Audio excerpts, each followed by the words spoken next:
Adam's fall. This story, you need super intelligence to understand all the happenings in the world. Because your salvation depends on it, your intelligence can save you. Let's first look at the story of Noah so we can get the story of Adam. Genesis chapter 9. Verse 20. Noah, a man of the soil, proceeded to plant a vineyard.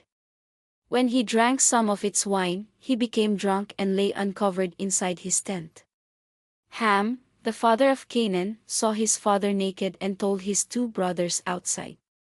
But Shem and Japheth took a garment and laid it across their shoulders, then they walked in backward and covered their father's naked body. Their faces were turned the other way so that they would not see their father naked. This topic talks about the nakedness of Noah.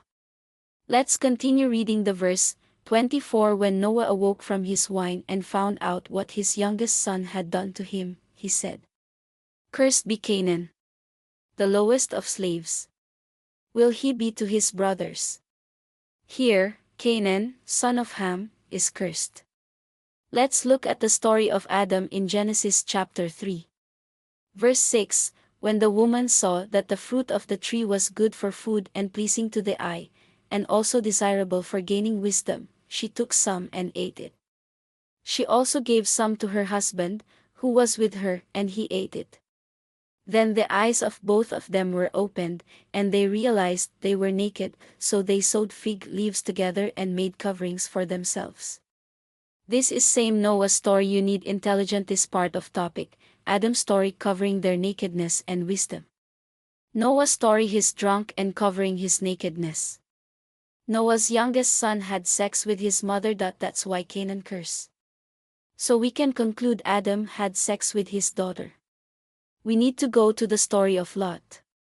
To prove that, Genesis chapter 19 verse 32, let's get our father to drink wine and then sleep with him and preserve our family line through our father. This story similar of Noah's drunk and sleep. We continues verse 33. That night they got their father to drink wine, and the older daughter went in and slept with him. He was not aware of it when she lay down or when she got up. 34. The next day the older daughter said to the younger, "Last night I slept with my father. Let's get him to drink wine again tonight, and you go in and sleep with him so we can preserve our family line through our father." 35. So they got their father to drink wine that night also, and the younger daughter went in and slept with him. Again he was not aware of it when she lay down or when she got up.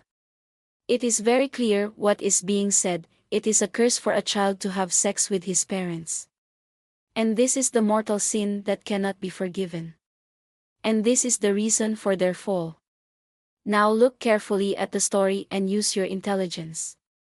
Adam's story is repeated again by Noah. And the story of Noah was repeated by Lot.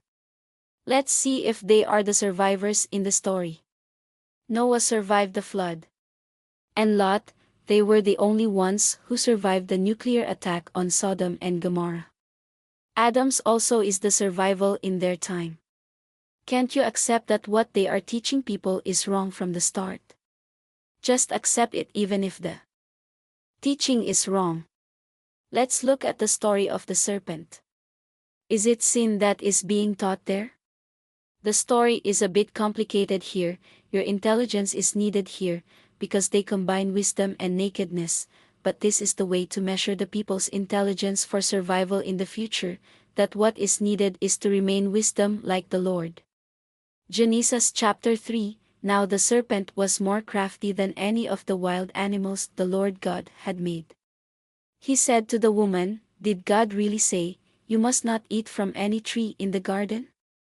The woman said to the serpent, "We may eat fruit from the trees in the garden." 3. But God did say, "You must not eat fruit from the tree that is in the middle of the garden, and you must not touch it, or you will die."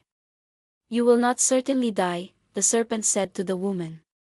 "For God knows that when you eat from it your eyes will be opened, and you will be like God, knowing good and evil." It says here that death, not a sin, they know what is good and evil. This story is a continuation of Noah's covenants. Genesis chapter 9. Then God blessed Noah and his sons, saying to them, "Be fruitful and increase in number and fill the earth. The fear and dread of you will fall on all the beasts of the earth, and on all the birds in the sky, on every creature that moves along the ground, and on all the fish in the sea. They are given into your hands.